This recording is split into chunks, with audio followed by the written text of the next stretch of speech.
Good morning, everyone. I'm called to order the Audit, Safety, Compliance, and Real Estate Committee. Today is August 11th, 2026 at 9 a.m. Mr. Green, would you please call the roll? Mayor Weiss, Present. Ms. Pacetti, Ms. Elder, Here. Mr. Schliesman, Here. Ms. Wickham. We have quorum. Great, thank you. First item is approval of the minutes of the May 12th, 2026 minutes. You have drafts of those in front of you. If there are any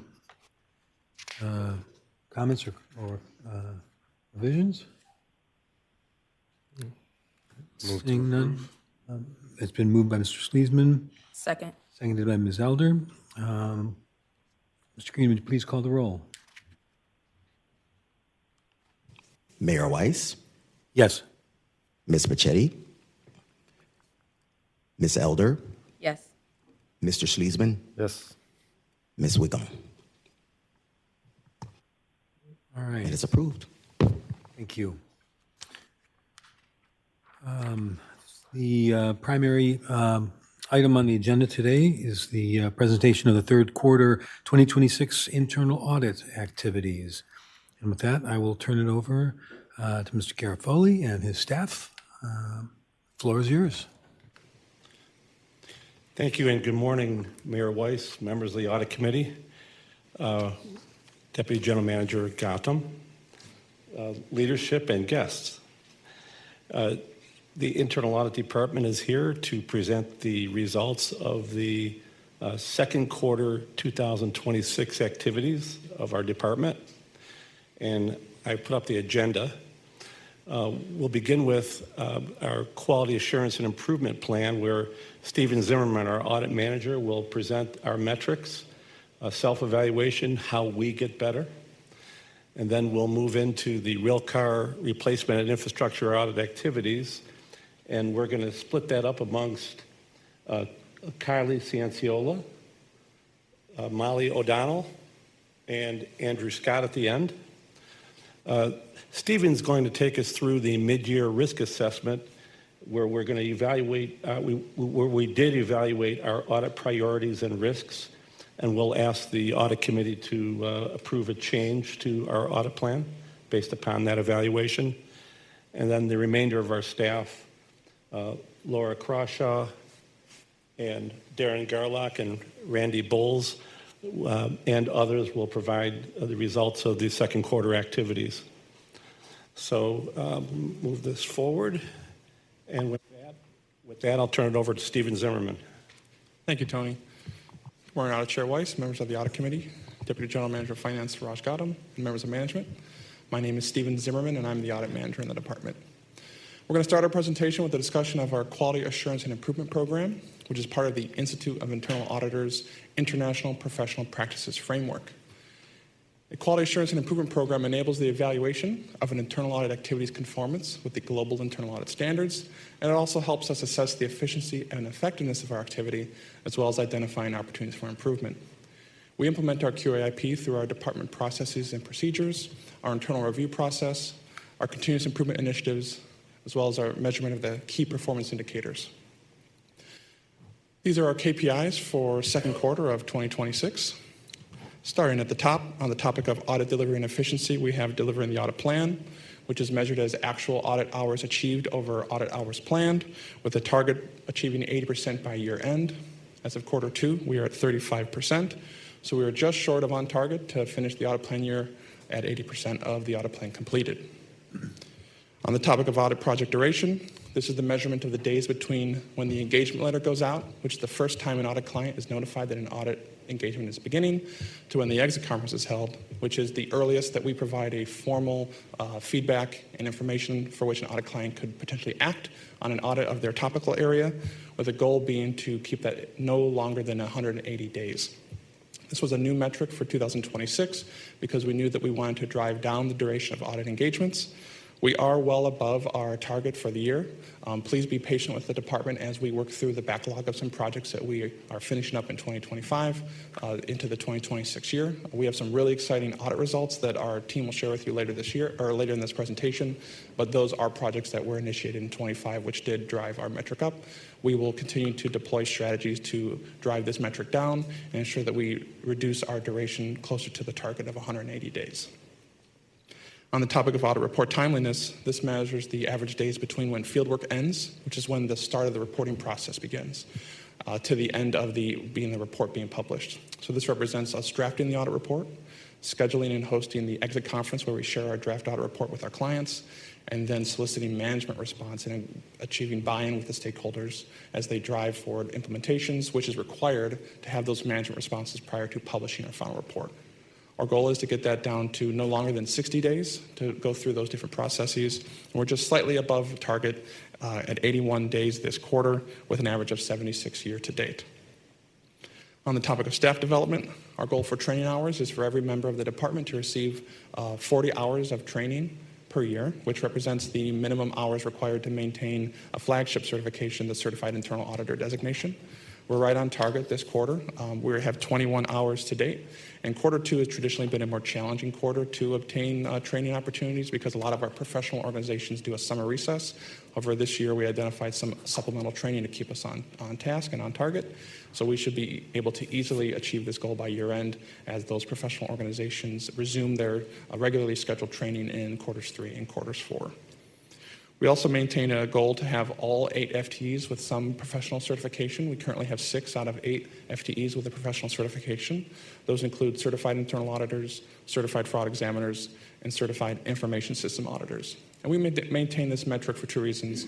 One being is we want to have a commitment to our staff that for those that want to pursue a certification that we're invested in their professional development and growth, but it's also a commitment to the board that the internal audit department is staffed by subject matter experts in the field of auditing. On the topic of client satisfaction, we continue to have positive results from our surveys. Again, another quarter with 100% satisfaction, with the caveat being that we could benefit from more responses to our surveys. So as I've done in past quarterly meetings, I will ask the DGMs and department directors that are in the room to please encourage your staff who is engaged in an audit with us to respond to those surveys to give us honest and productive feedback. We review those survey results at the end of every audit engagement when we perform our lessons learned review. Every audit engagement gets a lessons learned review. We review the surveyed feedback, and we identify how can we be better or perform more expertly in our field. And then on the topic of issue tracking and follow-up, this is where for every open audit recommendation, we want to maintain active status updates from audit clients to ensure that progress is being made on our recommendations, and then when implementation is achieved by a client, that we certify that it's been closed out before, or we verify it before we close it out. So on the topic of status updates, our goal is to have no longer than 60 days on average between the last status update. We're well below that target within our goal, 33 days. So that means that we have very current status updates in our audit management system, which means we've got good coordination with our audit clients, making sure that we have up-to-date status for anything that's open in the recommendation system. And then for issue closure, our goal is more than 80% of eligible issues in a quarter are closed.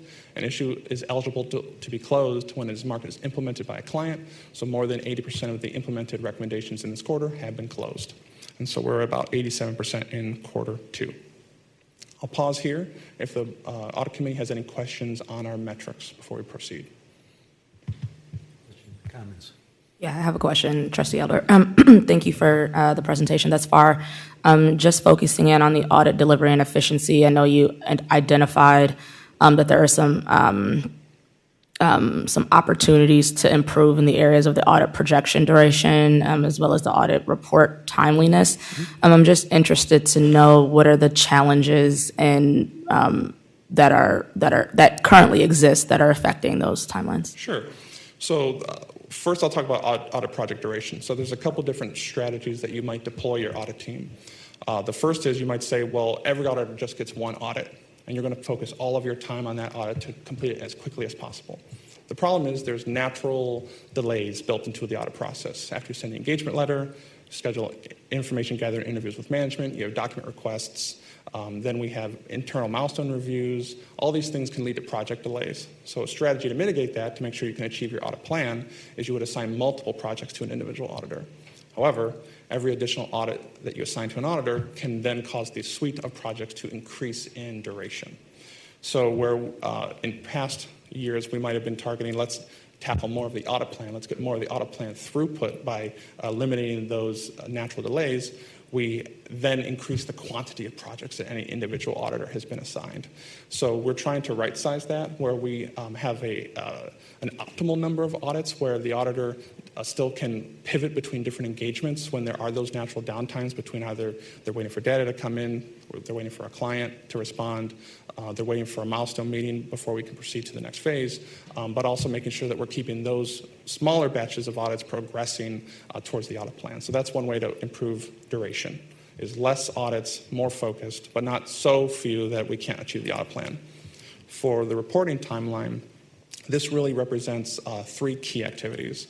How quickly can we draft an audit report and internally agree that this is an accurate, fairly assessed, and value-adding report for management?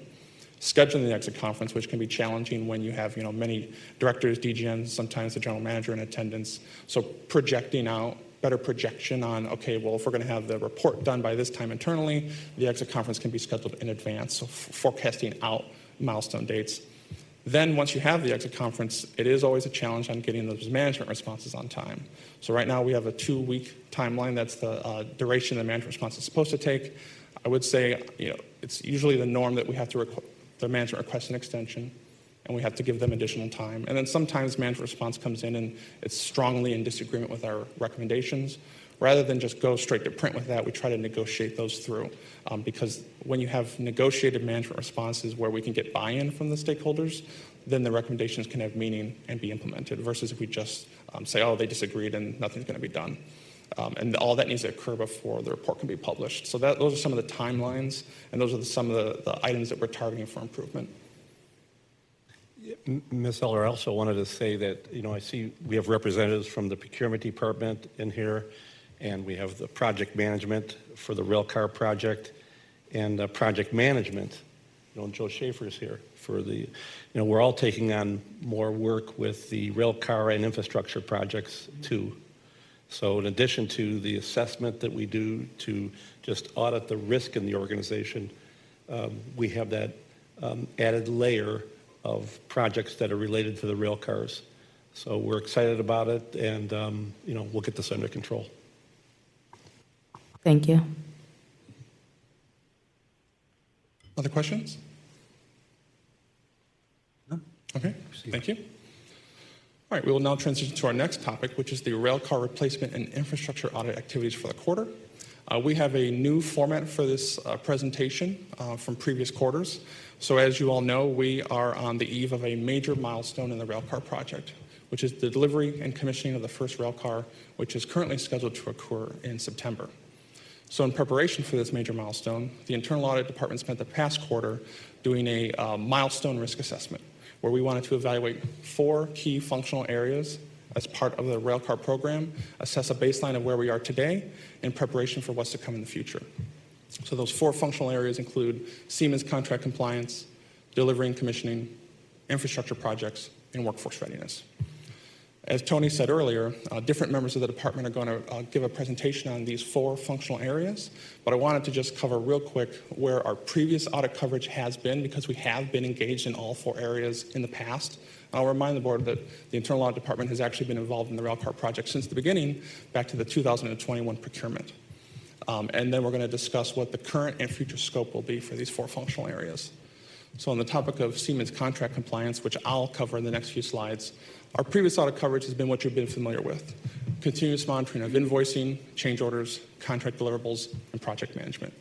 In addition to maintaining that level of assurance, we're also preparing for the post-delivery audits of the rail cars in compliance with Buy America regulations.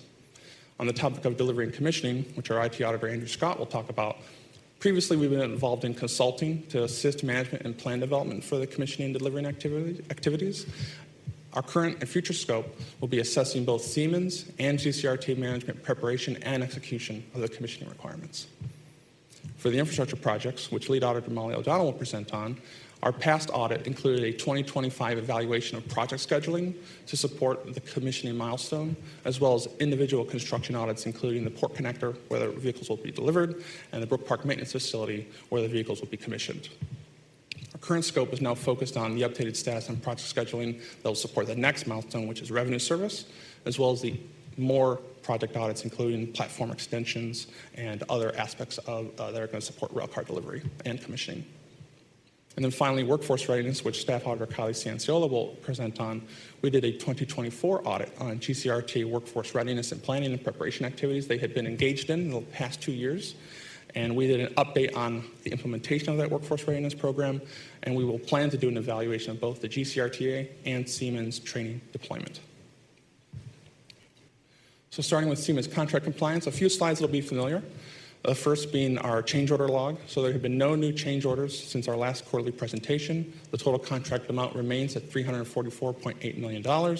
However, there are multiple potential change orders, which are on the PCO log, which the project office is maintaining. When those change orders go through the change order process, they'll come before the change order committee, which is an internal committee which internal audit participates on, and we'll provide assurance on those change orders as their appropriateness, their documentation, et cetera. The first PCO that is likely going to be turning into a full change order will be related to delivery at Brook Park. For payments on the Siemens contract, we have paid to date as of July 31st, $147,593,100, which represents 43% of the total contract amount, plus change orders paid to Siemens. Manufacturing update. On July 31st of 26, the railcar project team traveled to Sacramento, California to perform the last of the first article inspections, this one being on the fully assembled railcar, LRV 401, which you'll see on the left. A picture on the right is the project team walking through railcars doing some of those first article inspections. In addition to this inspection that occurred, we also maintain a resident inspector that is at the facility 5 days a week, and they perform inspections of all the rail cars that are in various states of assembly at different quality gates. So this represented a major milestone to see a fully assembled rail car, but we do have constant resident inspector coverage at the rail car facility. So our coverage for quarters 3 and 4 on the topic of contract compliance. We are going to do a contract deliverables reconciliation. So the Siemens contract had over 200 discrete contract deliverables that had to be supplied and are continuing to be supplied over the course of the contract. We want to reconcile the ones that have been approved, conditionally approved, and those that have been rejected and need to be resubmitted, as well as those that have not been submitted to date. We also plan to do our post-delivery audit and domestic content monitoring for Buy America regulation. So as a reminder, whenever we purchase rolling stock through grant funds, the FTA requires that the vehicle be assembled in the United States and made up of greater than 70% domestic content. Our audit certifies that Siemens will have the evidence to support that their vehicle will be Buy America compliant, and we're currently planning to perform that audit in November. We're also going to continue to be engaged on the change order committee as well as FTA project management oversight in the next few quarters and into the future. I'll now turn it over to Andrew, who will take us through delivery and commissioning. Thank you, Stephen. Good morning, Chair Weiss, members of the Audit Committee, DGM Gautam, and members of the audience. My name is Andrew Scott. I'm the IT Auditor. So for a commissioning update, the authority is preparing for the delivery and commissioning activities of the new rail cars, and that will include resource identification and prioritization, facilities preparations, development of processes and procedures, and controls implementations. On the left-hand side, this is the port connector track, which is where the rail cars will be delivered at the Port of Cleveland. There is the ramp for the delivery, for the rail car delivery. That ramp is being delivered next week, and it will be stored on the Port of Cleveland property, and all the rail cars will be delivered at the port, on the port tracks, and moved on to our waterfront line. And ultimately, they will do a quick inspection there, make sure there's no material damages from transit, from the cars being in transit across the country.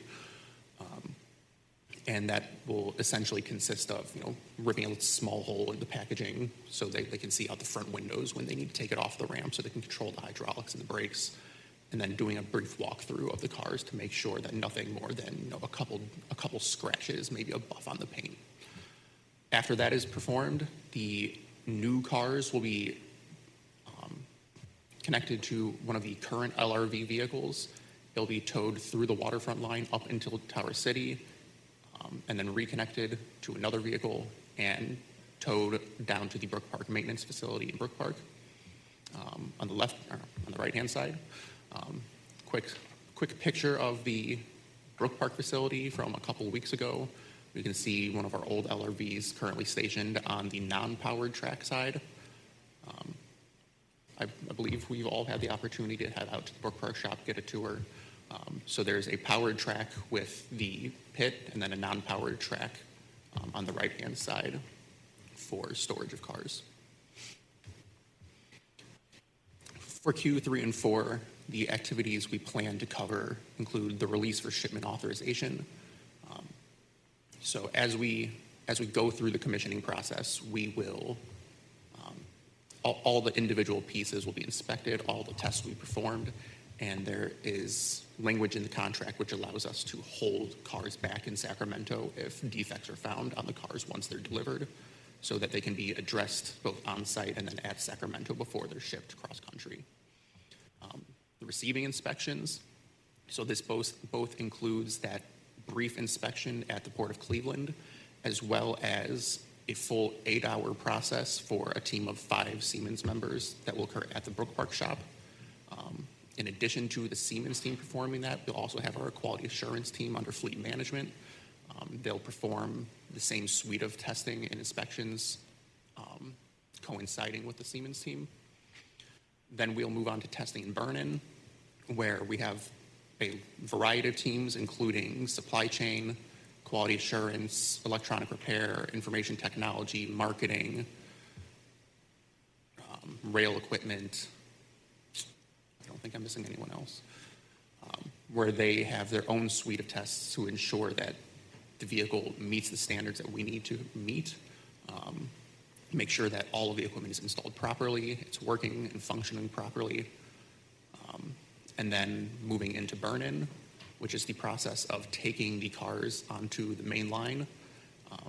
The burn-in for the vehicles consists of a requirement of having 1,000 miles of successful testing on the main line, and the successful testing is essentially there are no defects that are found that would cause any sort of interruption to service. So if a light goes out on the train but the train is still running, that doesn't count towards setting the timer back to 0. But if they're testing and for some reason the brakes go out, if they're 990 miles in, the brakes fail, it gets reset to 0, and we have to start that entire 1,000-mile test again. And that's estimated to take approximately 67 hours of operations. The logistics, so how are we tracking the trains, ensuring that the planning for delivery, receiving, towing, testing, receiving of spare parts per the contract, making sure that those are all compliant, and making sure that there are no issues, defects, et cetera. The grant force account, so we are allowed to charge a portion of any labor associated with the rail car activities to the grant used to purchase the rail cars. The core railcar team is currently working on their plans to set up the codes in our time management systems to allow management to code various staff's time against that. So staff such as operators, mechanics, potentially trainers. It hasn't really been fully decided, but then once that's decided and we get into the commissioning, we will be able to track that and ensure that the appropriate labor is being coded correctly. And finally, the Buy America purchasers review and functional testing. This is something that we do for all of our new vehicle purchases. It's essentially, we have a checklist of all items to ensure that all the systems are tested properly, everything looks good. It was signed off by both our resident inspector and our in-house inspectors, and making sure there are no major defects that were found and not adjusted, or no defects found, identified, and corrected. And then finally, the functional testing, where we perform a final walkthrough of the vehicle to satisfy our checklist of, are these critical aspects on the vehicles? So do they have working fare boxes? Do they have working radio systems? Do they have working stop announcements? Just service interruption announcements? Are the seats working? Bike racks are there? Everything's in place. I will turn it over to Molly O'Donnell for infrastructure projects.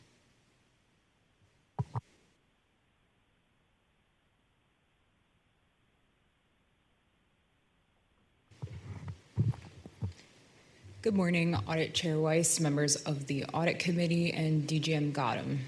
So as an update on infrastructure projects, all of the construction projects required for GCRTA to take delivery of the rail cars have been achieved, and then construction projects required for the revenue service milestone are in progress and on track.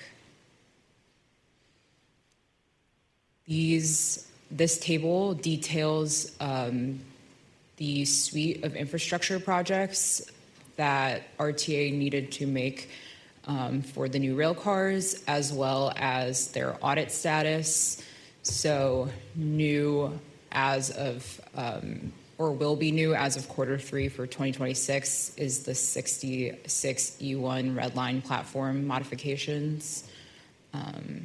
Currently under audit are is 66D, that's an ongoing audit, and then 66C, the Brook Park Shop, and 66C2, those reports are pending.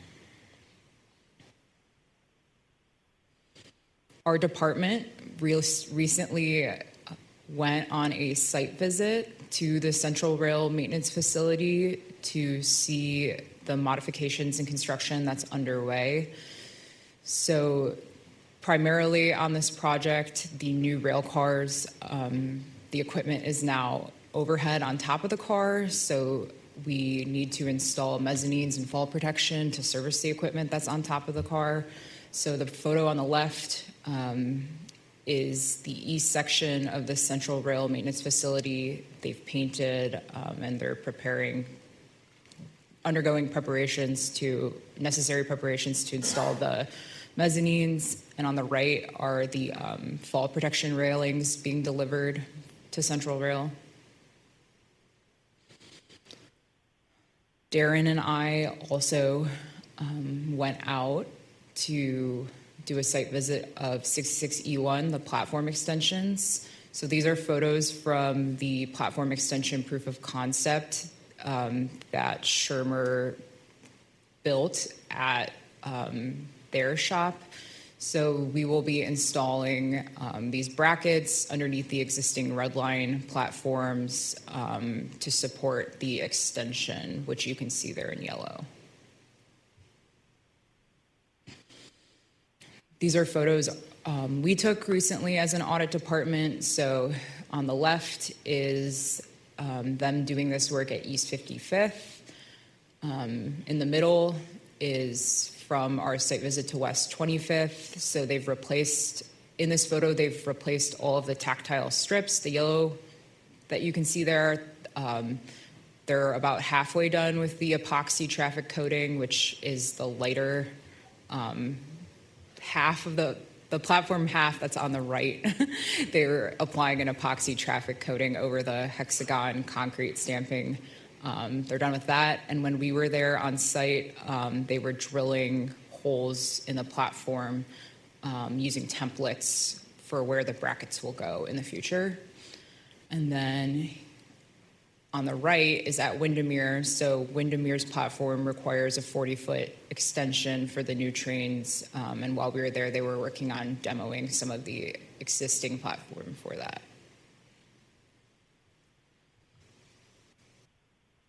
Any questions on infrastructure projects? Yeah, I have a couple of questions, and it may not really be for audit, but maybe for operations as well.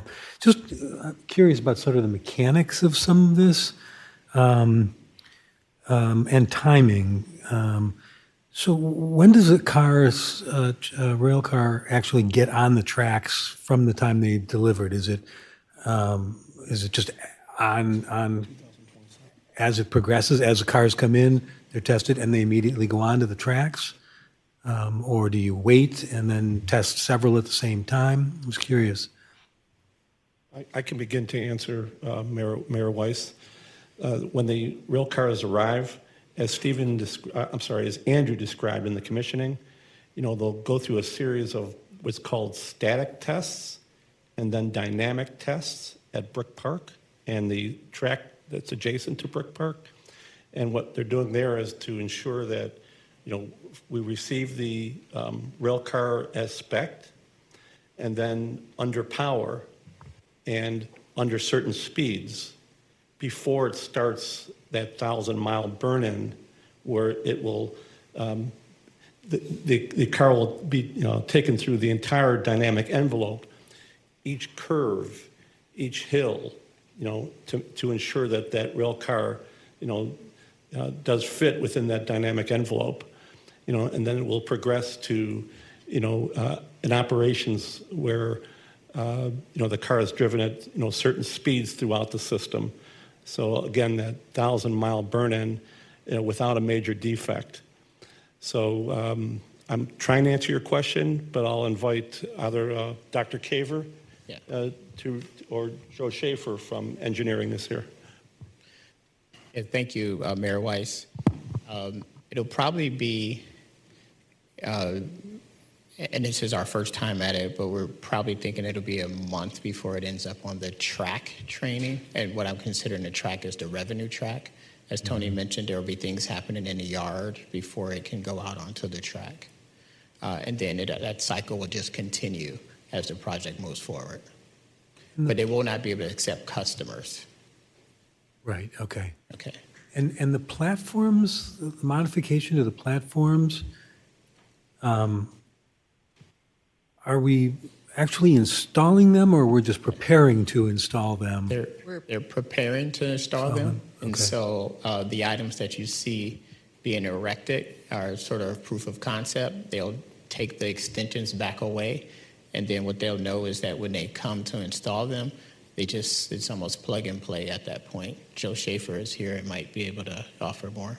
They'll be prepared now and stored, as Dr. Kaver said, and there'll be a grand weekend or a couple of weekends where we'll stop the running of the existing cars, attach all the extensions, and then we'll go into service. So there'll be a point at which the old cars will no longer be able to use the line and the new cars will go into service. And that'll be next August on the East Side Red Line. Okay, so I think we probably all were assuming this, but that the old cars will not be able to run with the new platforms in place. No, so, they won't fit anymore. The old heavy rail cars for the first portion of it, just for clarity. So then can you remind us of what the downtime would be for riders? Joe? 2 weeks. like 2 weeks? We're testing everything now so that it will be ready to go when we do this transformation. And we'll start with the East Side Red Line and then go over to the West Side Red Line. That'll be in August of 2027. The light rail platforms will not be put into service for the new cars until 2028. So, some more information. We're looking forward to a demonstration at Tower City, where they're going to, do some timing exercises to install the extension. Using that as a exercise, and then as I've learned from Molly, there's some plans to store the extensions underneath the platforms at the stations. At some of them. Go ahead, Molly. They don't have space under all of the platforms to store every set of extensions. So at some stations, you might notice right now the extension, the bracketing and such for the extension being stored under the platform. But that's not universally true. Yes. But they will, this fall, they are bringing, they're going on a track at Tower City, they're going to time the amount of time it takes for them to install the extensions to ensure that it's able to be completed during that 2-week shutdown. There'll be quite a complex ballet when they're installed. I'm beginning to envision a lot of activities sort of simultaneously to basically flip the switch so that everything operates at the same time, basically. Yes. So, and lastly, the burn-in and testing, I'm assuming that we run the full length of the tracks, east side to west side to east, both directions. Yeah, so the burn-in testing consists of running over all of the revenue track. And part of that includes identifying every single switch and every single piece of infrastructure along the tracks and performing every single potential move that could be performed on those. So that we'll have the new cars going westbound on westbound rail, eastbound on westbound rail, making forward moves through switches, through transfer tracks, reverse moves, moving onto pocket tracks, touching every piece of track at Tower City. So from the main red line platforms to track 7, the tourney loop, anywhere that one of our revenue vehicles could go during that burn-in and testing period, the new cars will go and ensure that everything is not bad. Okay, thank you. Other questions? It's fascinating. For those of us that are not have engineering backgrounds and so forth, it's fascinating to try to begin to understand what this process takes to put in place. So thank you. Questions? If not, the floor is back to you. Turn it over to Kylie to discuss training for the new rail cars. Good morning, Audit Chair Weiss, members of the committee, Deputy General Manager Gotham. Today, I will be sharing some background on the workforce readiness activities that have been taking place. So for our training update, RTA has completed its railcar maintenance up-to-speed training. So our rail equipment maintenance team has taken material from the Transportation Learning Center as well as draft material they received from Siemens. And essentially, they gave the mechanics a crash course on what they can expect for the new rail cars. So they wanted to bridge the 40-year leap in technology we're going to be seeing with the new fleet. Rail equipment is preparing for the transition from equipment maintainers to electromechanics. So essentially, the electromechanics will shift to computer-based diagnostic for issue diagnosis, which can be similar to telematics on the bus side. And then Siemens-led training for mechanics and operators is forthcoming. Staff will receive familiarization training, and then the operators and mechanics will receive both hands-on as well as classroom training. Here is a photo of our new training trailer at the Central Rail Maintenance Facility. So shown in the photo is the classroom portion. There are also 4 offices, as well as a designated space for video production and editing equipment. That was a part of the contract. So we will be recording the Siemens training. And then the coverage the auditing will be providing for quarters 3 and 4. We will have the Siemens training deployment, RTA resourcing and train the trainer strategy. We'll be looking into matters related to labor relations, as well as supporting entities such as electronic repair, first responders, and IT. Any questions on workforce readiness? Questions? What do we anticipate the number of hours for the training of the operators, not the mechanics, but the actual operators? I believe it will be 3 days, and then one of those days will include classroom training. It's 3 or 4 days. Okay. And then there's a plan to rotate operators, out to the Brick Park facility during the commissioning while Siemens is here, so they can have some on-hands observation time. Okay, thank you. All right, I will now hand it over to Stephen to talk about our mid-year risk assessment refresh. Thank you, Kylie.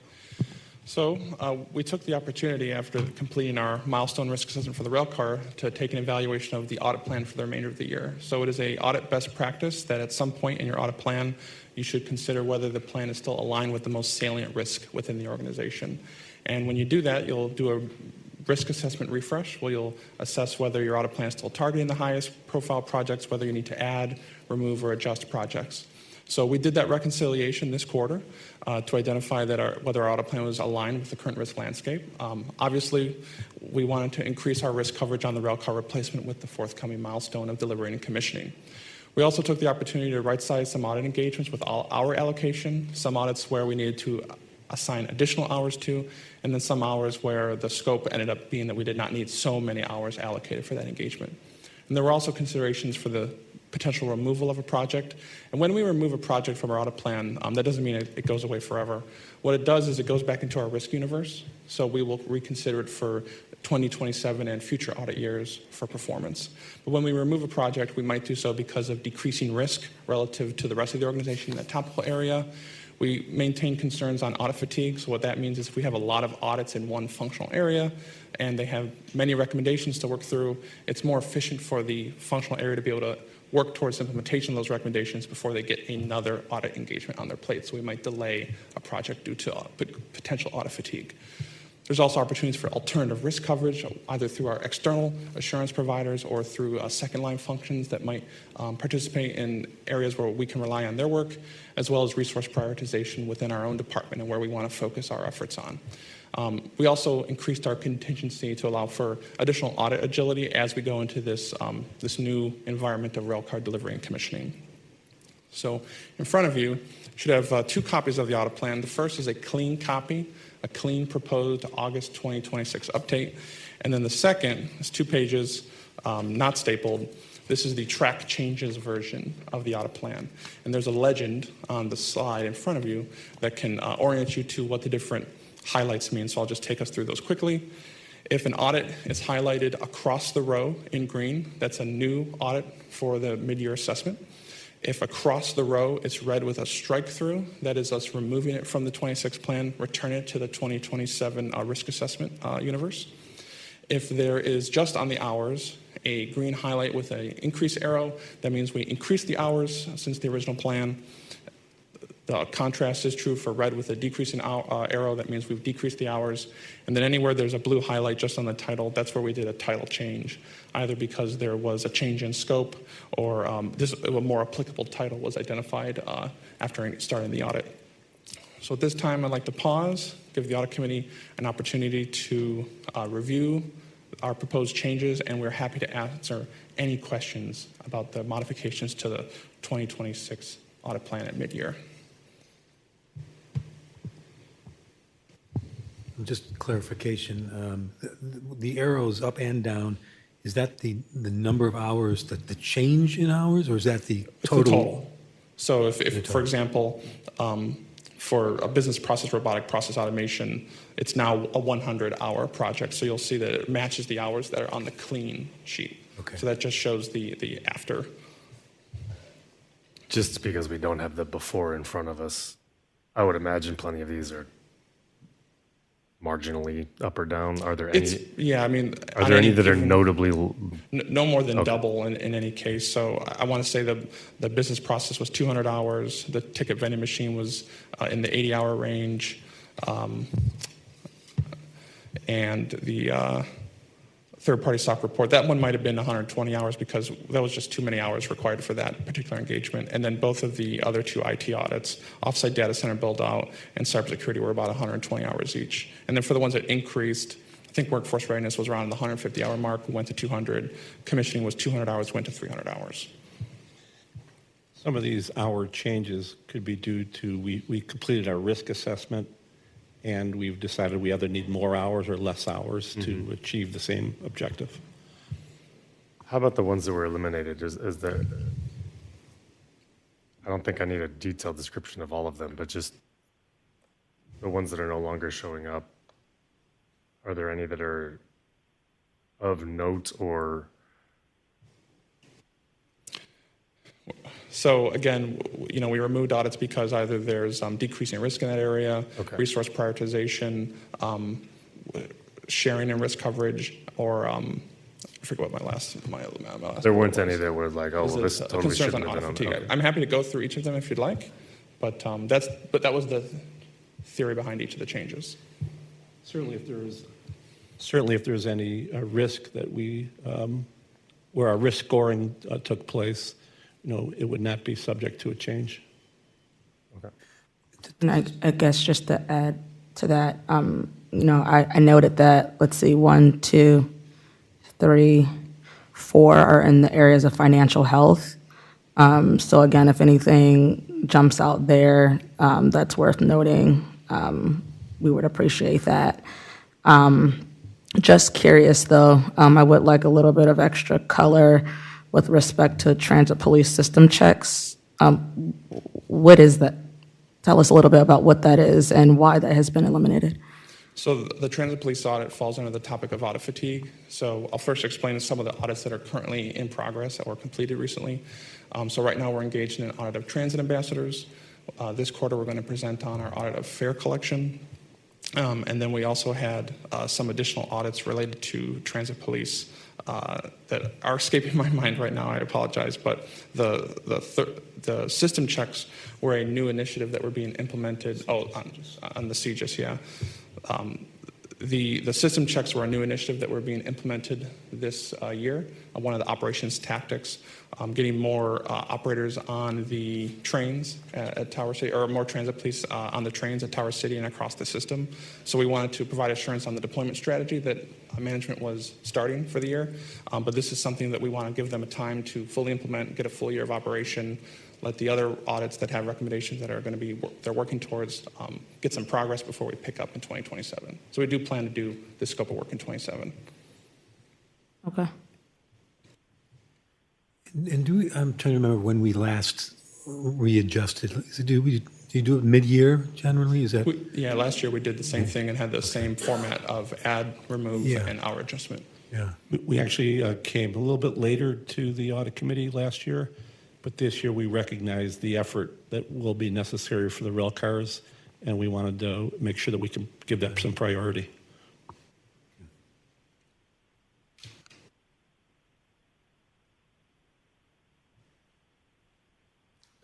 Any further questions?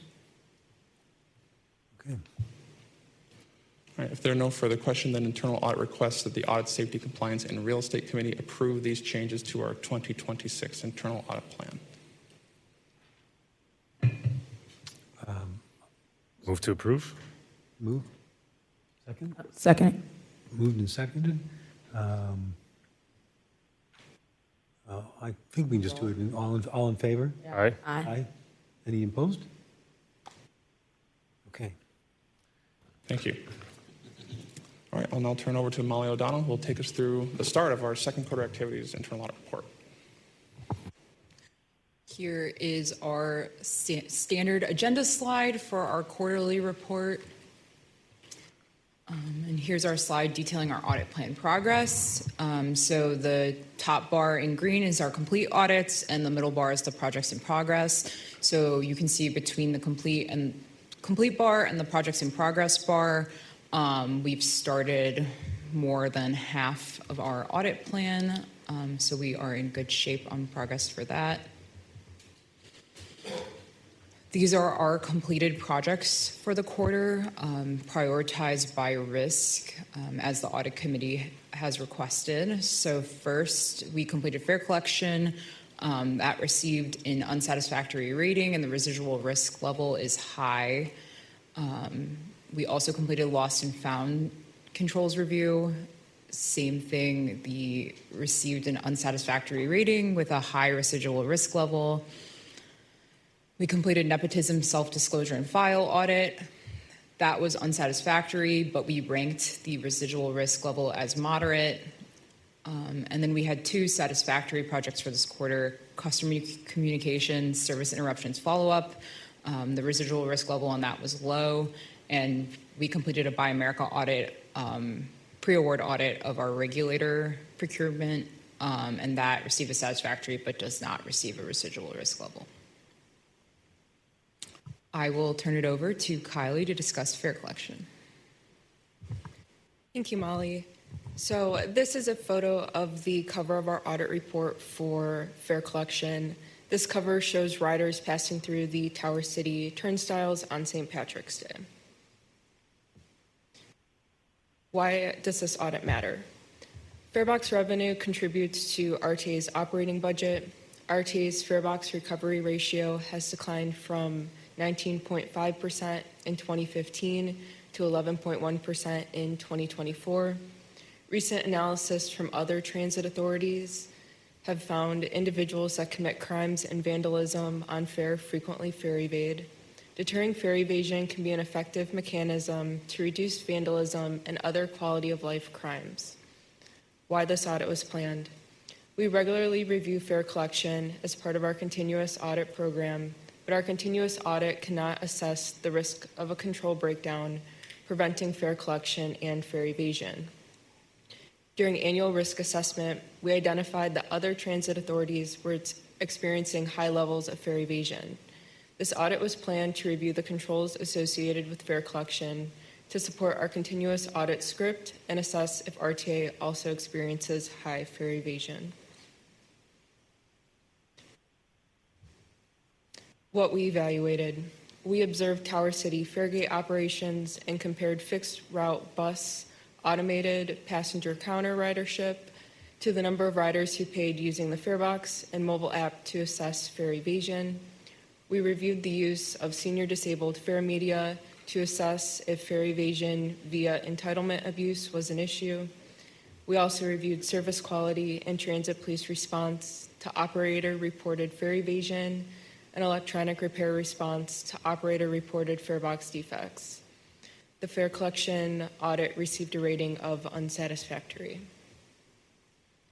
So what we found, we identified that the control environment for fare evasion and fare collection requires significant improvement, but we did not observe fare evasion on the scale of other transit authorities. The headlines we identified include: transit police should engage in data-driven policing to deter fare evasion, lack of governance for Tower City fare gates and training for booth attendants results in inconsistent fare collection at Tower City, bus automated passenger counter ridership and fare system data approximately reconcile, but RTA should statistically measure fare evasion. The recommendations include to statistically measure fare evasion, identify fare evasion hotspots to facilitate proactive policing, creating an SOP for fare collection at Tower City and to train personnel on that SOP, improve the visibility of transit police at Tower City, and to apply recent updates from the in-service mechanical failures audit to the mobile farebox tech assignment. Any questions? Yeah, I have a question. If you go, actually, you don't have to go back a slide. In the prior slide or two, you had indicated that perhaps infrastructure was an area of improvement. As I think, here, go back.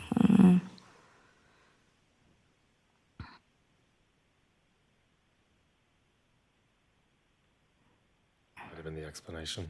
Yeah, it might have been the explanation. In any event, what I understood from the presentation is that perhaps there are things that could be put in place, maybe physically at Tower City or elsewhere, to help assist with fare evasion, as opposed to using people or SOPs or something to that effect. I'm just curious as to the rationale in looking at the recommendations, perhaps why physical barriers or infrastructure wasn't, I guess, a recommendation in trying to address fare evasion. So we identified that the fare gates at Tower City exist and that with further personnel training, they may become more effective. I know we have an ongoing project right now with electronic repair that would aim to place new fare gates at a selective set of stations. I believe it may be 3 or 4, but ultimately, for the scope of this audit, on the red line, we only reviewed fare collection activities at Tower City.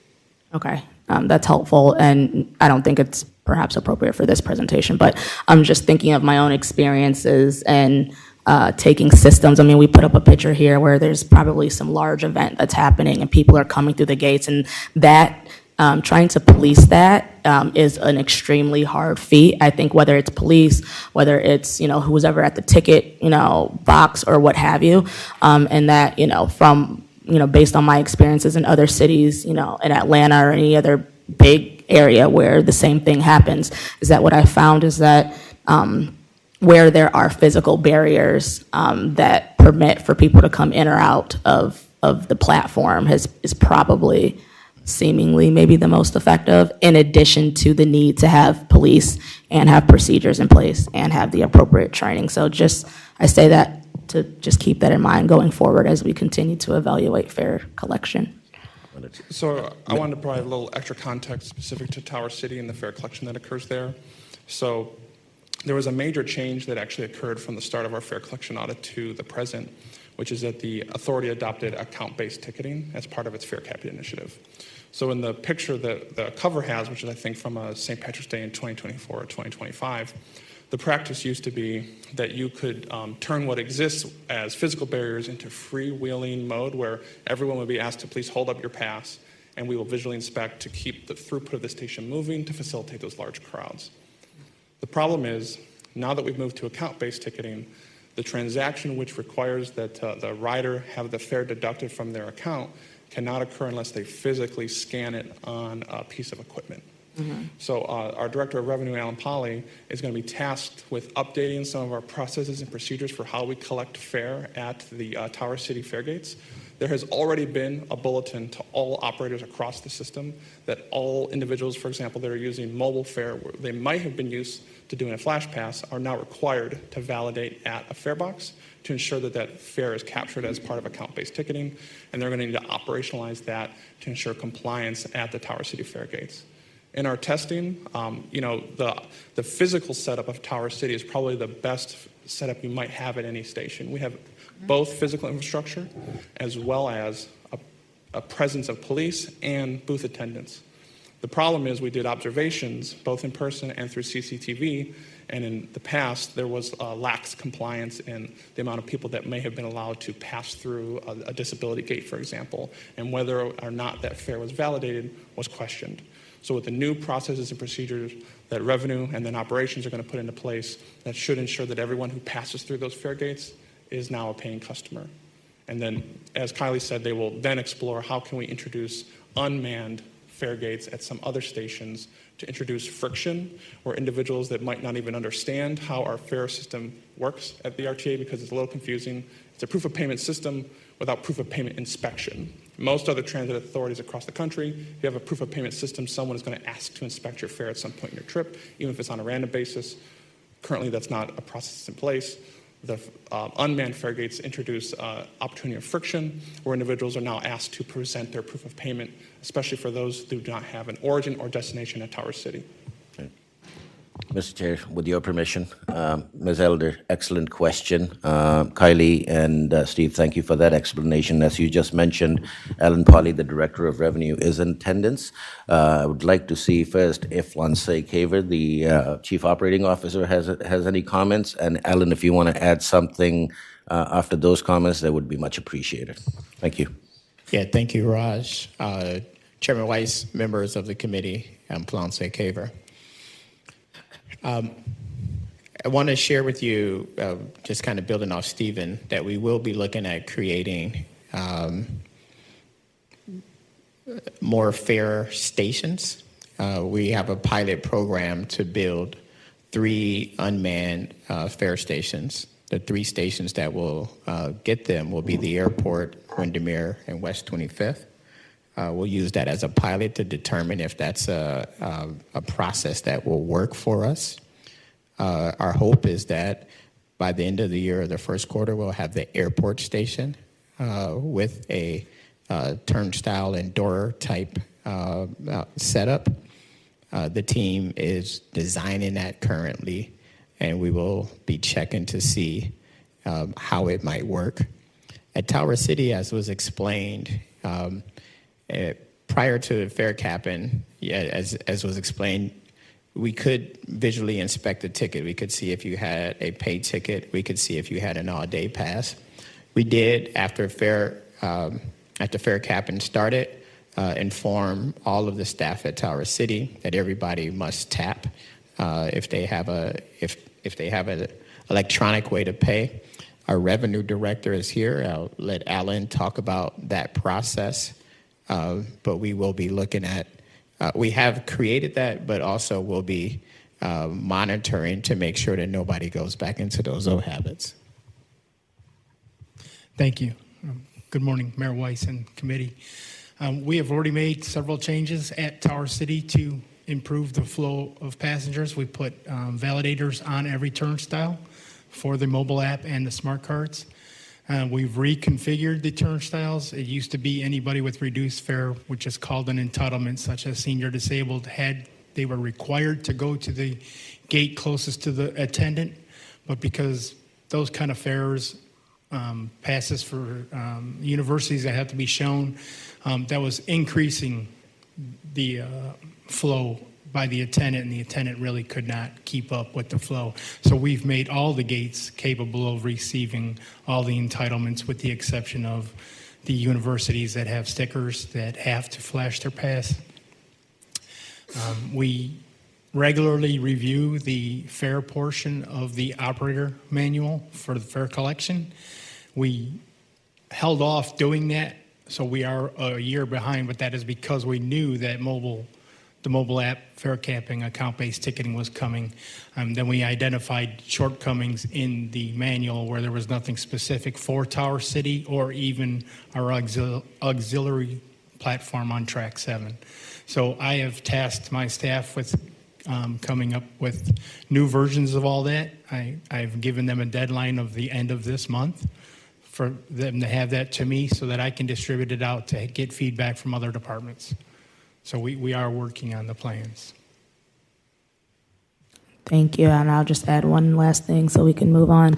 I appreciate all the efforts that are being done, and I look forward to seeing what that all looks like. I guess I'm hoping that we remain open to, whether turnstiles or the kind of turnstiles that we use may help us aid in preventing any fare evasion. But that's all. So prior to account-based ticketing, for large events at Tower City, we would have this system where you just held it up because of crowds. Correct, yeah. There was, for crowd control, for throughput purposes, they would visually inspect. There would be people on site, more than just the booth attendant, to facilitate that visual inspection. The challenge was that once we introduced account-based ticketing, you can't visually inspect and deduct from that account the fare. So that process had to change, which could result in crowds now accumulating at turnstiles. Especially at Tower City, because I'm worried about a very large crowd down there and more people on the escalator and not having a place to get off if the crowd is large enough, and just getting smushed against each other with the escalator running, unless we just turn off the escalator. You lose the throughput, and that station is tight. And I'm wondering the same thing at the airport, at least as you're going to the airport, if we're not going to create some angst among, if you're rushing for a plane, you don't want to get stuck behind folks trying to get out. And we can address that. I'm also just thinking about the alternative, which is actually to enforce proof of payment and then to not have some of these problems. Fare gates are fine. They're expensive to install, however, and they do create this crowding problem because they don't have the throughput. Whereas we could also decide to just enforce our proof of payment, which could also be used on the health line and other BRTs and speed up those services. Have we done a comprehensive look at for us, the pros and cons of proof of payment versus physical barriers? I understand it's outside the scope of this audit probably, but in general, as we have this now to kind of leverage that conversation. Internal audit has not, but I suspect management will incorporate that in their evaluation as they progress with the fare gates. I would be interested in looking at that, especially as we hear from some riders that more of a presence on vehicles might be of interest. And I know that we're in a situation where we can't have police checking those fares due to court rulings, but no one ever said it had to be an officer that actually checks the riders. So there might be a benefit in actually having a examination of the pros and cons of proof of payment versus physical barriers. We can add that. Thanks. Just maybe, well, maybe final, maybe not final comment, but yeah, my experience, particularly at Tower City, and the mobile app, it just doesn't always work right. It doesn't pick it up, and you have the attendant. Many times it just says, "Come on through," because people are backing up, behind, and while you're trying to fuss with your phone, trying to get it to acknowledge it. So I don't know what the right answer is. Trust me, this is way above my pay grade, but I recognize the challenge that we have there. But it seems to me that we still got work to do there. Could you go back a slide real quick?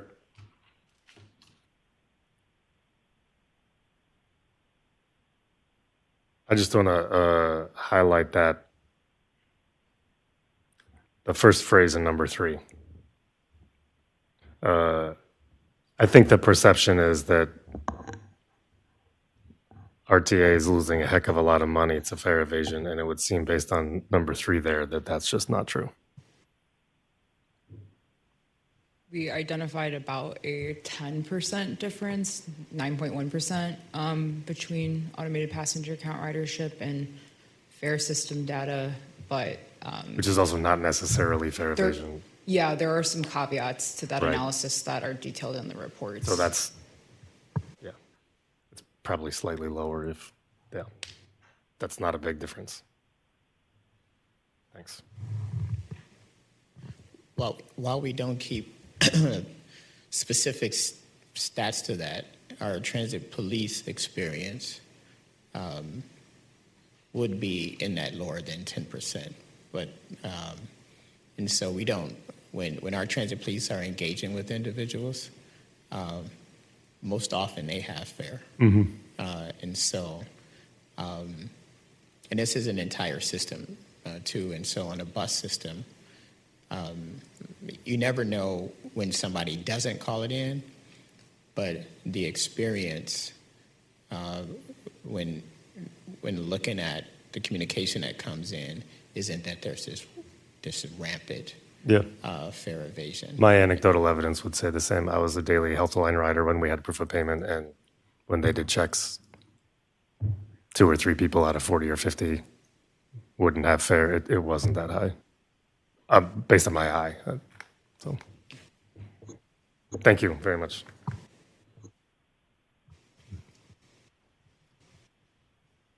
I will now hand it over to Laura Crawshaw to talk about her completed project. Good morning, Audit Chair Weiss, members of the Audit Committee, and DGM Gotham. I will talk about my completed project for the quarter. So we did a review of lost and found controls. This is the picture of the cover sheet of our report. These are customer bicycles that have made it to our central bus maintenance facility and our overflow storage outside of a C box, and it looks like it has freshly rained in this picture. So why this audit matters. Standardized and controlled lost and found processes help ensure that customer property is properly safeguarded, processed, and returned in a timely manner. And clear communication of these processes helps preserve customer trust in RTA's procedures. Why this audit was planned. The audit was initiated after transit police requested assistance with an administrative investigation involving missing cash from a purse that was recovered and placed in RTA custody.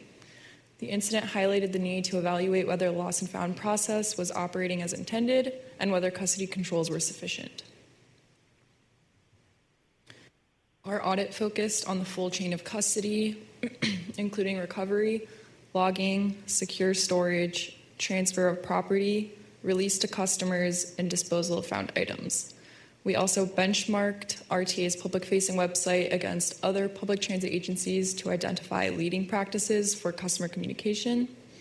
We also evaluated governance, training, storage, access, and oversight controls supporting Administrative Procedure 35, including procedures at operating districts and the Tower City Customer Service Center.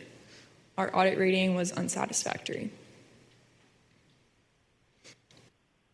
We found multiple control gaps in the lost and found process. These issues indicate a weak chain of custody and increase the risk that customer property will be lost, stolen, or mishandled, while also reducing accountability. Our 3 highlights: the lost found process does not effectively reunite customers with their lost property. Found items are not sufficiently safeguarded to prevent loss, misappropriation, or theft. And the authority lacks public-facing information to inform customers how to recover their lost items. In response to our audit, management identified a project champion and process owner to overhaul the lost and found process, and she will be tasked with coordinating with stakeholders to implement our recommendations. She's here with us today. Sitting behind me is Zakia Wright, is the supervisor of the Customer Service Center. Our recommendations are to enhance governance, implement cross-functional training, improve found item tracking, enhance physical security and storage, develop and implement special procedures for bicycles, and implement improvements to the public-facing information on the website. Happy to take any questions. Just one question, and I can't recall in my own experience, but in our in the announcements that are on our system that say various things, do we also include to like make sure to look to see if you've left anything, make sure you have all your belongings? I assume we do, but just confirming. Especially at the end of the line on the red line. Wait, say that again. Like at the end of the lines on the red line at the airport in Windermere, the operator always says, make sure to take all your belongings with you. Is it only at the end, or is it throughout the ride? The operator does it at the end of the line, but the plate announcements also say that. Okay.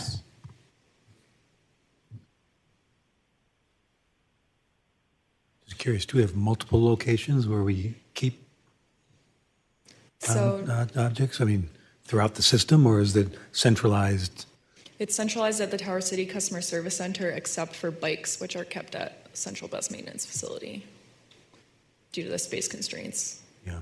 That's the end location. There's many inputs across the system, so at any given district, items might enter in. So one of the things that Zakia will be tasked with doing is coordinating with all the different district management so that lost and found items are handled consistently across the system, so that by the time they get to her and her team, they can effectively then reunite the items with customers. And as this indicates, well, we provided a number of best practices from other transit properties in terms of online forms. You can upload a picture, things on a website, so that you can, a hotline to call perhaps, things to better reunite customers with their lost equipment. And then, for everyone, we asked our supervisor of customer service, Zakia Wright, who's the champion, is in the audience today. So just to recognize her, and if she would like to say a few words, she's welcome. You good?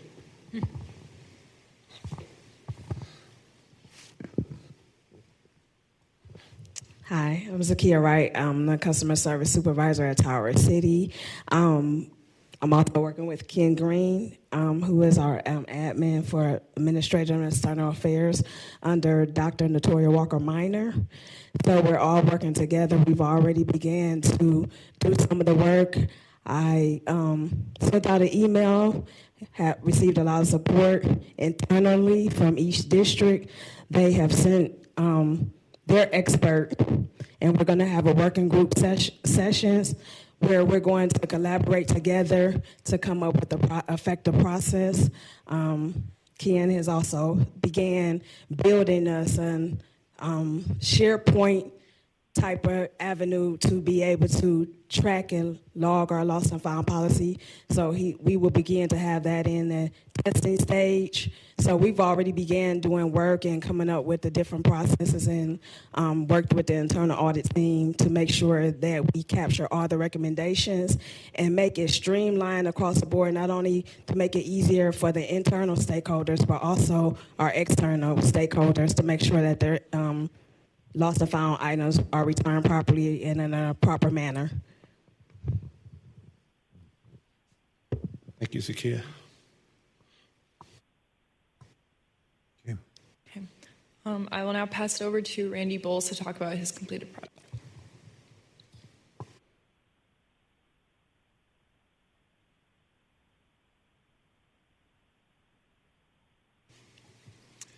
All right, when I look at this picture here, this is a training session at, I think it was Troy C. And I envisioned them talking about, everything GCRTA. And more specifically, as it relates to this, why nepotism matters. Ohio ethics law restricts board members, officers, and employees from using their authority to benefit family members regarding hiring, compensation, or performance evaluation. Anti-nepotism policies promote transparency and accountability, establish public trust, and provide commitment to employees that personal actions are unbiased as to familial relationships. Why this audit was planned. Internal audit issues monthly continuous audit scripts results to identify potentially nepotistic relationships for management awareness and action. This audit was an opportunity to perform a back-to-basics review of nepotism risk management and provide assurance on the nepotism disclosure form process. What we evaluated, internal audit compared to GCRTA Code of Ethics Section 5.5 nepotism to Ohio ethics law and Ohio Ethics Commission guidance, reviewed patterns and trends and continuous audit scripts, results and evaluated the process for soliciting, reviewing, and storing nepotism disclosure forms. We also reconciled script configuration files against a population of nepotism disclosure forms to ensure completeness of records and accuracy of reporting, and the result was unsatisfactory. And part of doing this, we found that we had some records, some nepotism records that weren't reflected in the files and kind of vice versa. So as we ran those updated records through, there were a few items that got flagged from this, but there was nothing, glaring or major from it. But we did find some discrepancies. And what we found, there are both deficiencies and opportunity for improvements in GCRTA's anti-nepotism control environment. Number one, GCRTA's Code of Ethics provisions on nepotism deviate from the Ohio Ethics Commission guidance. Two, there exists nepotism risks which require stronger mitigating controls. And number three, management needs to proactively manage risk. And recommendations, revise the Code of Ethics to explicitly restrict direct reporting of related employees. It is possible for a report to directly report to a related party and not really violate GCRTA's Code of Ethics in Section 5.5. Seek an advisory opinion from Ohio Ethics Commission on reporting relationships within the bargaining environment. And, it's possible like someone from the bargaining environment could pick into a nepotistic relationship. So we just want some type of, guidance from the Ohio Ethics Commission how to handle that. Develop mitigation and monitoring strategies for employees one step removed from relatives in the reporting hierarchy. I could have a boss that's no nepotistic relationship, but the boss's boss could exist. And identify strategies to address non-supervisory bargaining unit job pairings.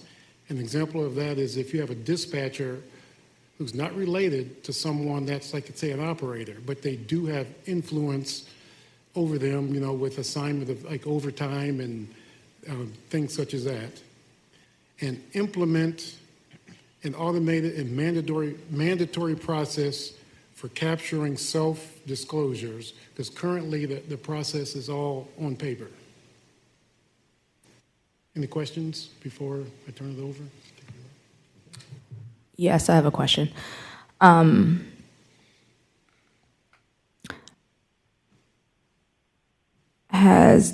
Have you all already, I guess, worked with legal and talked with them about the existing processes? That is something that we haven't done yet, but as part of this process, they will be conferring with legal on how to proceed with this. Yeah, the owners of this audit is Human Resources. They manage the nepotism self-disclosure process, as well as the major risk points for where nepotism risk can manifest. That's both the hiring practices, promotion practices, as well as the labor relations, discipline. So we had our exit conference with Human Resources to review these recommendations. Thank you. George, do you have any comments that you'd like to add? Yeah, I do. Good morning. George Fields, Deputy General Manager for Human Resources. We've spoken with the audit team about the recommendations and the audit as a whole. We agree with regard to tightening the controls, and part of that tightening is really going to be technology related. So at the front end of hiring, utilizing more technology to be able to identify, as the continuous audit script does, and then on the back end, on the continuous part of the audit, utilizing our Oracle system to be able to capture more of these different scenarios that come up. Currently, we see the continuous audit script, and we work through any type of mitigations that may be needed. The audit team is very good with getting us this information on a monthly basis so that we can see and identify and make any adjustments to the workforce as needed. We'll also be working with the legal team, as the audit team mentioned, to essentially reach out to the Ohio Ethics Commission to make sure that we're closing any loops. And I'm not the lawyer this morning, but Janet Burney is. So I don't know if you have any other comments to that. Good morning to the Mayor Wise and the Audit Committee and the internal audit staff. Legal has been working on updating our code book, and within that code book is a code of ethics. So that's been on the calendar for some time. We're already scheduling, we have already scheduled internal meetings to review updates. I'm not aware of the specific items that internal audit is identified. I'd love to hear from you, though, about what those are. But we've already identified some things that we know we have to make adjustments to in our current code. We're not that far off of the existing, of what the state law requires. There's a tweak we need to make. I won't call it just a tweak, but an adjustment we need to make with respect to the definition, for example, of immediate family. Our definition varies from the state. And so we've been looking at this. And so stay tuned to the board and to the audit committee. You'll be seeing something from legal. We certainly are going to be coordinating with HR and internal audit to make sure that we have whatever we need to have the strongest and firmest and most reliable and enforceable, when necessary, code of ethics possible. Thank you. And then just for clarification, I'm going off of my memory, which could be faulty sometimes. But I think I recall that in the onboarding process, George, that there may be an acknowledgement or something in place in which the person being hired would have to indicate if they are aware of whether they are related to someone in the agency. And if that is the case, if I'm right about that, is that something that we renew throughout the year? Yeah, so that's part of the discussion. The current process is the new hire makes its disclosure. Okay. They should be renewing as a matter of if something changes as they move through their employment journey with RTA. But in a self-reporting mechanism, there's not a whole lot that can trigger that. So we're going to build in those triggers, build in those controls for making sure that we have the most updated information. Got it. Thank you.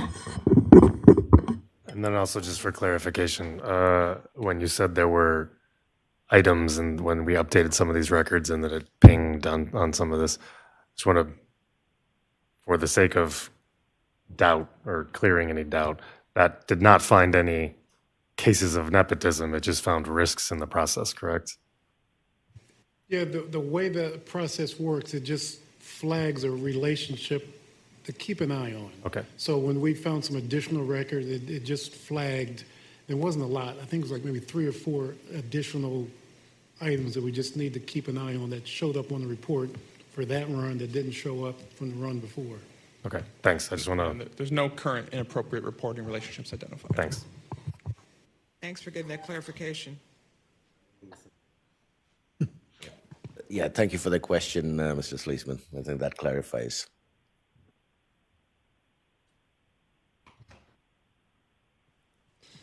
All right, good morning, Audit Chair Weiss, members of the Audit Committee, and executive leadership. So now I'm going to share the first of my completed projects, this first one being customer communications service interruptions. This is the cover photo from the audit report, which shows RTA customers waiting to board the 14 admitted active construction zone. So why this audit matters?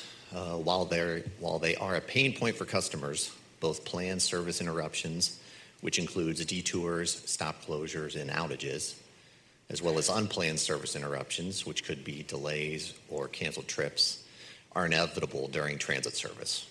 However, the disruption and inconvenience of an unavoidable service interruption can be magnified for customers when service interruption information is unavailable, unclear, or inaccurate. So why this audit was planned? In 2023, Internal Audit completed a review of customer communications for planned and unplanned service interruptions for our rail service. In 2025, a follow-up of that audit found that controls for rail service interruption communications had improved since that original 2023 engagement. And as a result, we scoped this audit to review customer communications, both planned and unplanned, for bus service interruptions. What we evaluated for unplanned bus service interruptions, we reconciled service interruption and service notices to test customer communications. For planned bus service interruptions, we reconciled special event and construction street obstruction permit data from the City of Cleveland and published detours and service notices to test customer communications.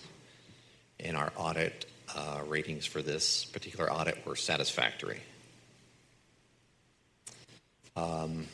So some key findings.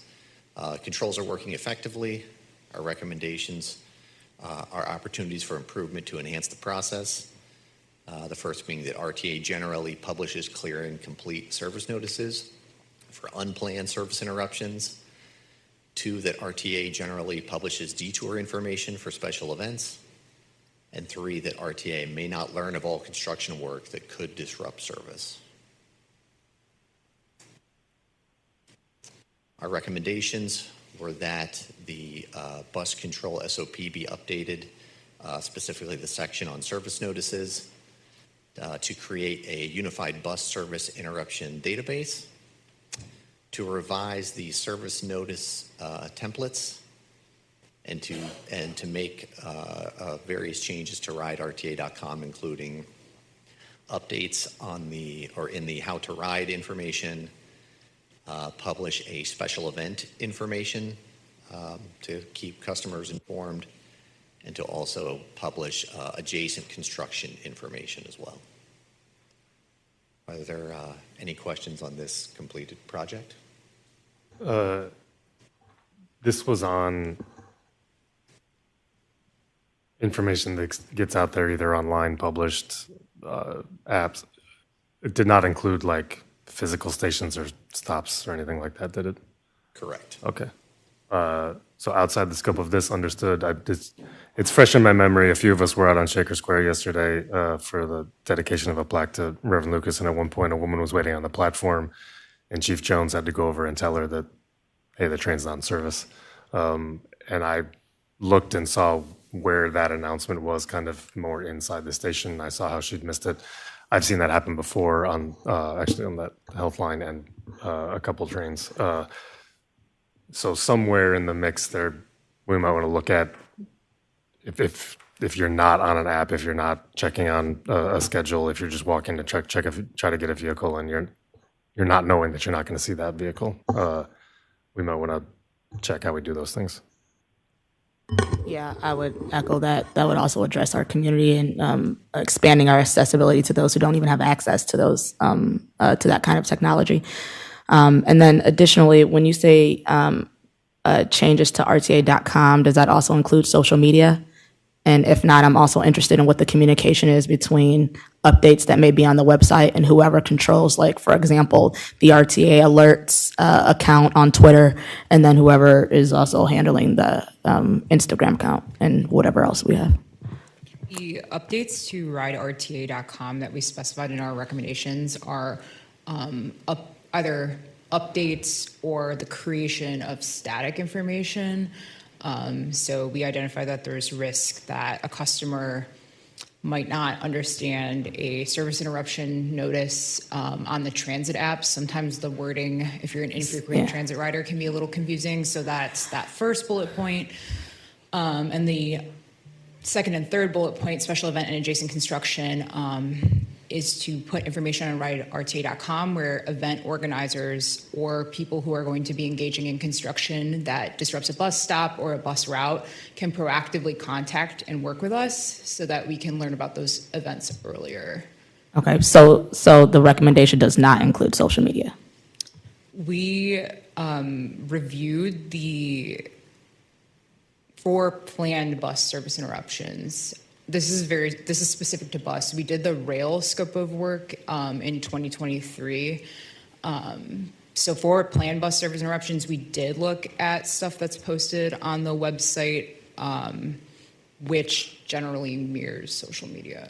Okay, so I will recommend that we look at social media specifically because it sounds like it's tangential or maybe considered. So to the extent it hasn't been, which to me it sounds like it hasn't, to just make sure that there are avenues and communication channels in place in which if we are updating our website, that all other communication platforms that make announcements pertaining to interruptions, whether planned or not, are consistent across the board. If I might add, this is Dr. Kaver. There is a group that handles that. It is, I was looking over, I don't see the person here, but there's a group when there is a service interruption, say for rail, that will receive a set of information out of the ICC. Peter Cummins is one of the people who will be the first to generate it. They have a text group. That text group will then go and update Transit app.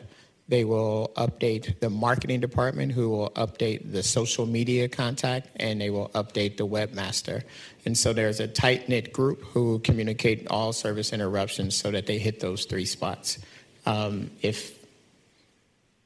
is here. I was looking for you, Bob. Bob is in that group. Bob, did you want to? Well, up there, I was just going to back you up 100% that whenever there is a disruption on rail or bus, there is a distinct group that receive a text, and it comes generally first from service quality because they're the first to hear about it with the eyes and ears of the operators out there. That information is directed to marketing, web team, and to others on the list who need to be in the know, as well as customer experience department team. So there are a group of people that as soon as they get the word, they are putting information out on Transit app, the website, and social media.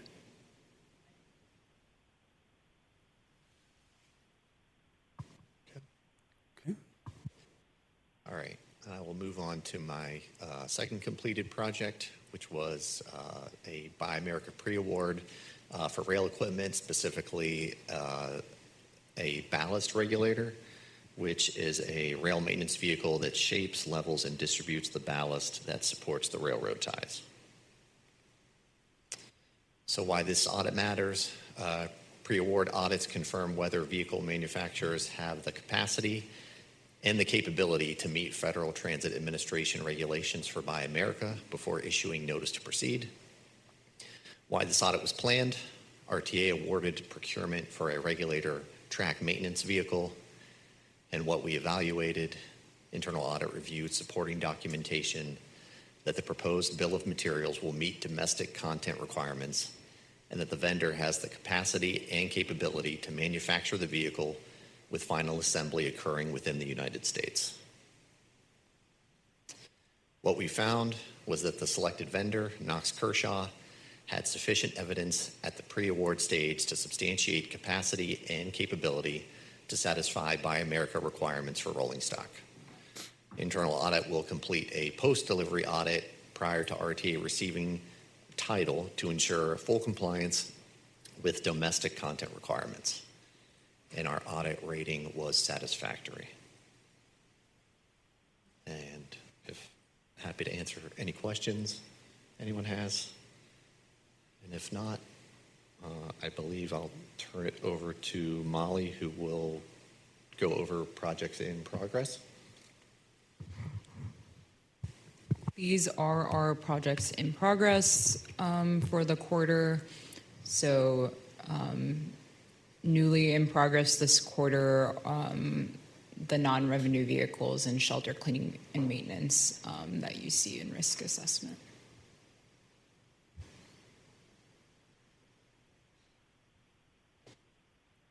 These are the construction audits that we have in progress, some of which I mentioned during the infrastructure portion, railcar infrastructure portion of this presentation.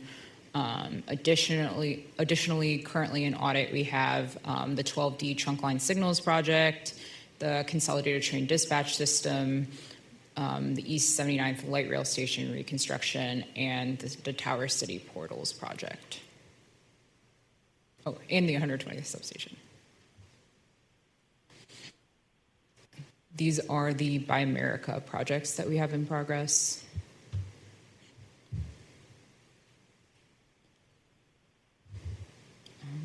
And Darren will discuss travel. All right, so this slide shows internal audit. We regularly review all travel that authority employees take. Since the last time we've reported out the metrics, which would have been the last audit committee, we've reviewed 19 reimbursement requests. The total amount, reimbursable amount of those requests was $10,765.38. And of those 19, 53% did not require any corrective action, meaning that there was no follow-up needed back to the traveler because they might have been missing something in the packet, a signature, a form. 53% only required a quick review and then were immediately processed. And then the year-to-date numbers are to the right. Just to note that the travel for both employees and board are significantly down due to the financial health and just for essential travel only.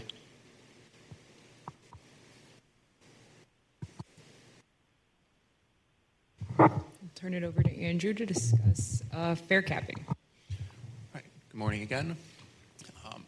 So as part of the fare capping and account-based ticketing rollout, internal audit was involved in the testing of both the test environments and production environments.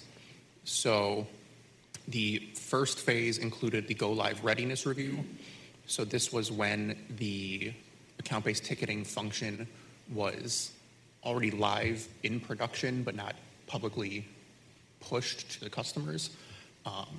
This was a time where the project team and the audit team performed a variety of tests to make sure that the caps were achieved at the appropriate times.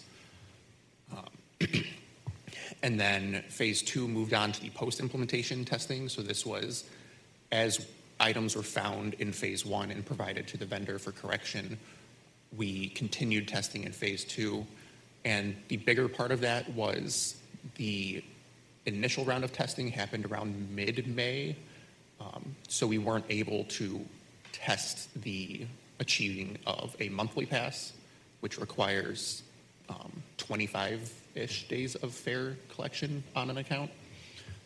So phase 2, when we had the full month of June, we were able to go in, make sure we had enough transactions, achieve a monthly pass, see that it terminated.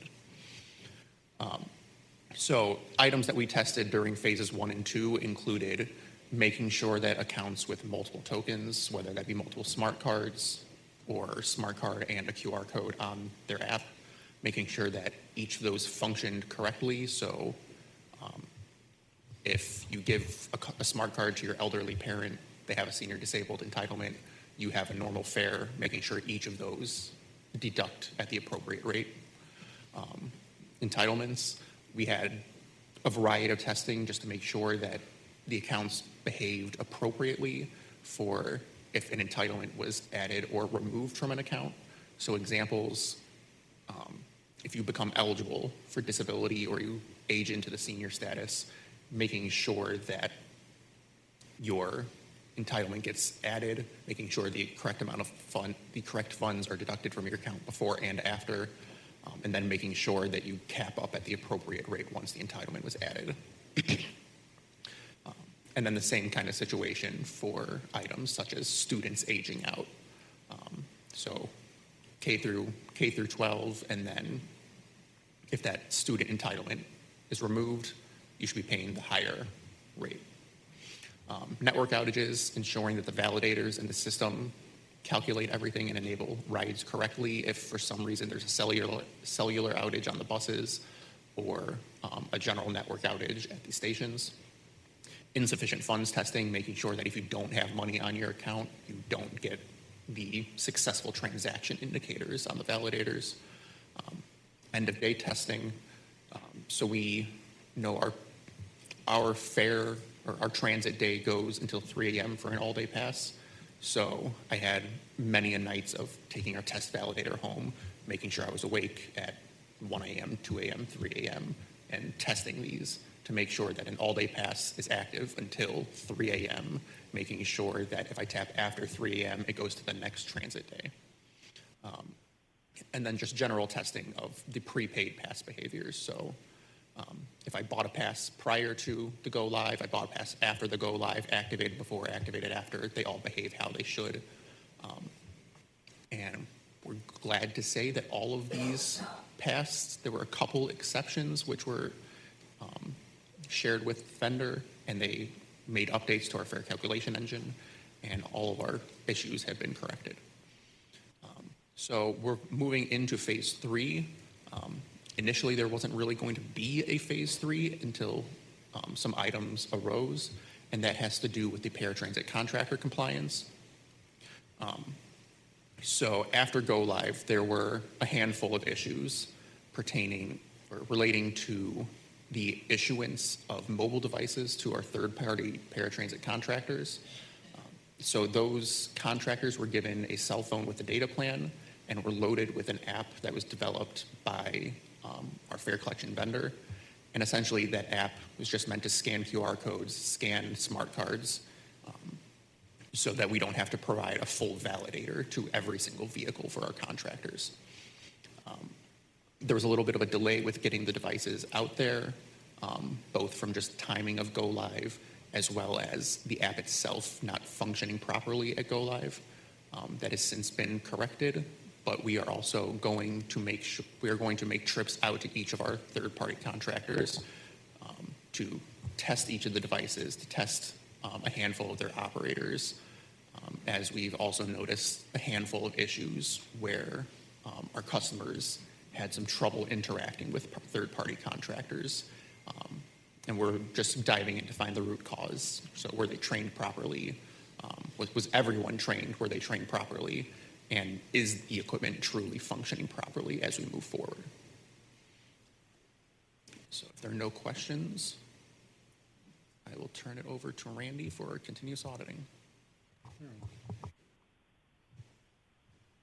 I'm going to, since my slides are the same, I'm going to try to breeze through them quicker so we can finish up.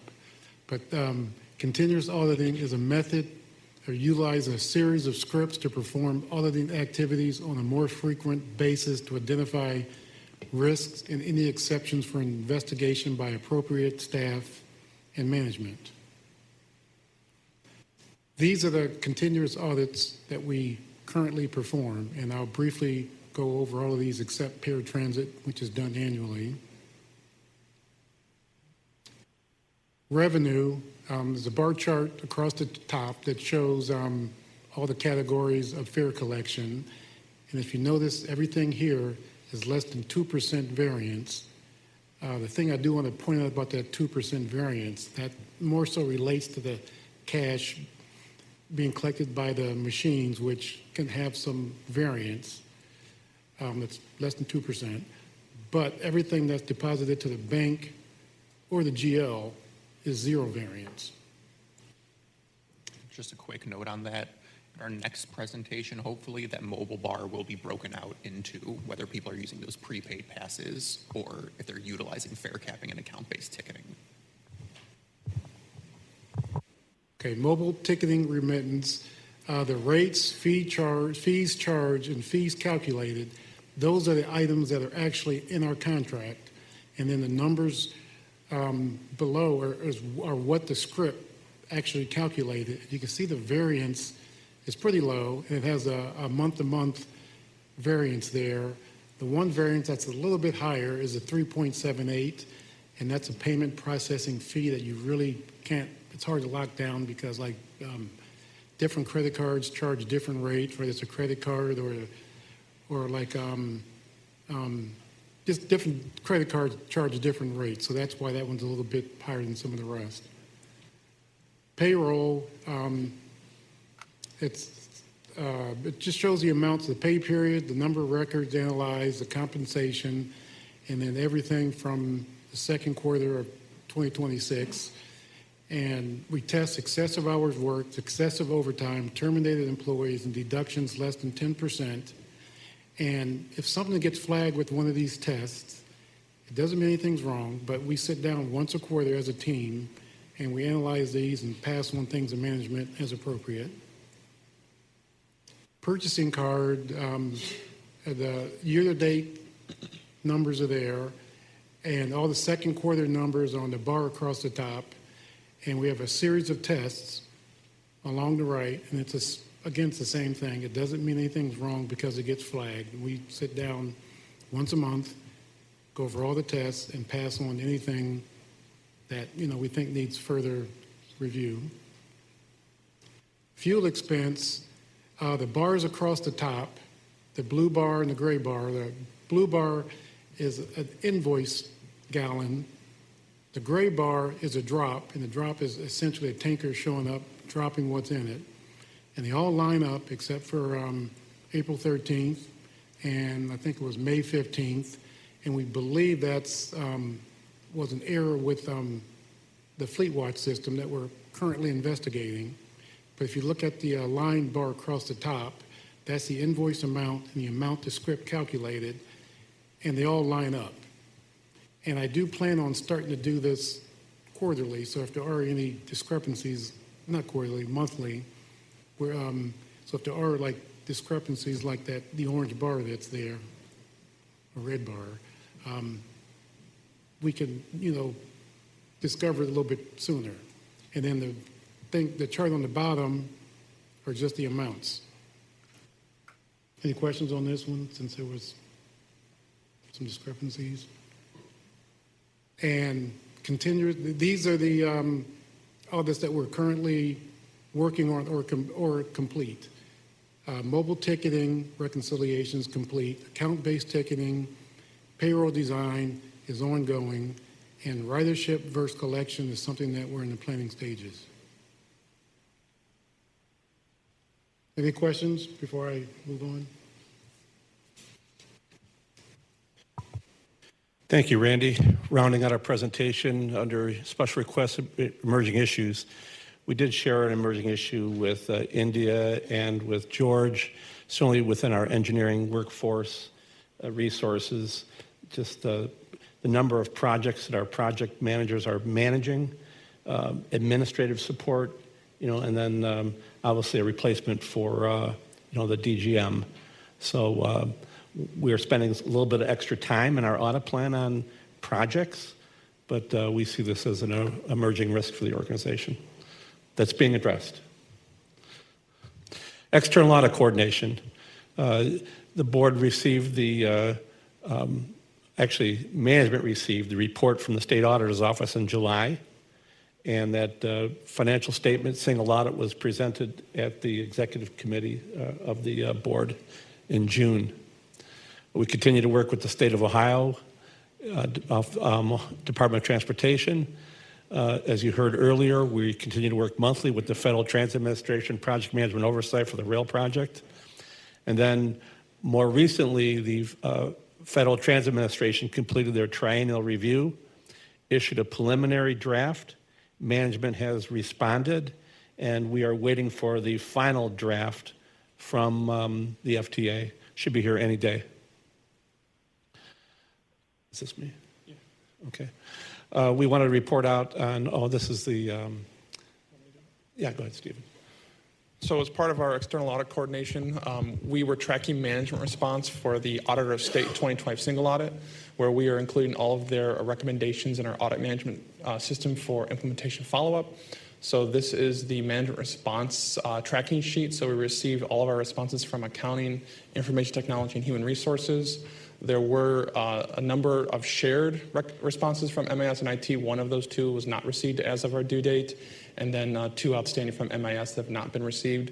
We did transition all of these recommendations to issue tracking, so we can still obtain status updates moving forward. But we're going to track these now into implementation on behalf of the Auditor of State. And then similarly for the FTA triennial audit, for all the recommendations across grants management and treasury, property management, fleet management, accounting, and procurement, all of those management responses were received by the deadline of August 5th. For status of outstanding follow-up, this tracks the compliance with audit recommendations that are in good standing across the different departments that have been assigned. And the table identifies the entity that has recommendations open, how many are open, the number of audits that contributed to those open recommendations, and then the average days of status update from those individual entities. So we have two entities that are below the 100% in good standing, those being information technology and management information services. Recommendations that are not in good standing are generally because they're outdated status updates and we're awaiting updated status. That's driving some of those larger numbers on the screen there. And then we also had all of our closed recommendations for quarter two. So just the three slides here of the different recommendations that were implemented and verified as closed for the quarter. So a number of from the 2024 single audit, some for accrued leave, the cybersecurity assessment that was done by the Cybersecurity and Infrastructure Security Agency, as well as our audit of fuel expense. We also closed some related to an audit of identity and access management, in-service mechanical failures, as well as the recent audit of IT inventory. Those were closed pretty quickly because we just presented on that recently. And then we also have some closed related to paratransit certification process, a PTASP audit on the safety review policy procedures, and then supply chain contract management.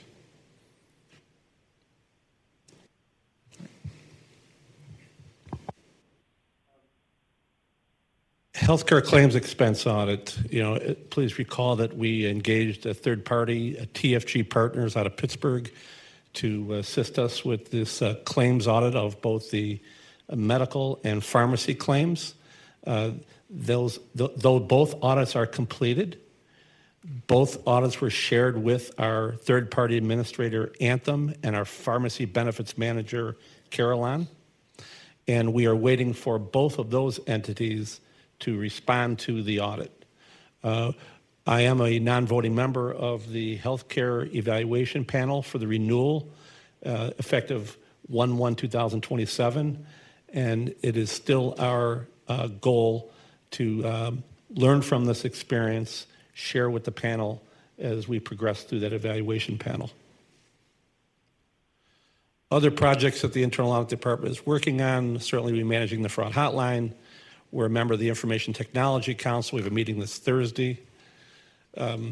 Change Order Review Committee, which others have alluded to. Any change order over $50,000 is brought before the committee. The Rail Car Replacement Steering Committee, obviously very active. And Raj Gautam's Executive Records Management Commission for records retention. Staff training for the quarter. So as Stephen reported earlier, we received training towards our goal of 40 hours per year. And that concludes our presentation. So we appreciate the opportunity to present, and we can answer any final questions or take any feedback. Thank you. Committee? All right. As always, very thorough. Appreciate the detail and the hard work that goes into doing the work and then also reporting on the work. So we appreciate that. Any final items, committee? Okay. If I may make a personal comment? Please. As most of you know, I will be retiring later this week. I just wanted to kind of thank each one of you for all the good work. Tony, you and I have had debates and discussions over the years that I have been here, but they have always been in the best interest of the authority, and I truly appreciate the partnership. So thank you once again. Keep up the good work. Best of luck in your retirement, Raj. All right. Okay, great. Thanks, everybody. We stand adjourned.